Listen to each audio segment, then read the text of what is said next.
120 petugas kesihatan ditempatkan di pintu masuk ke Kelantan di sempadan Malaysia Thailand sejak minggu lalu. Ia bagi melaksanakan saringan kesihatan sebagai langkah pencegahan awal bagi mengelak penularan virus Nipah.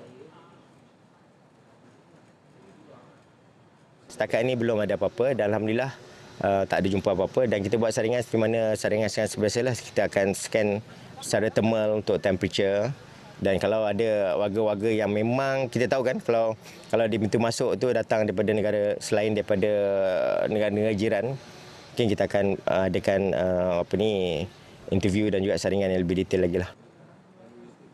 Saringan dijalankan di Kompleks Imigresen Kastam Kuarantin dan Keselamatan ICQS Rantau Panjang Bukit Bunga di Tanah Merah serta Pangkalan Kubuh di Tumpat.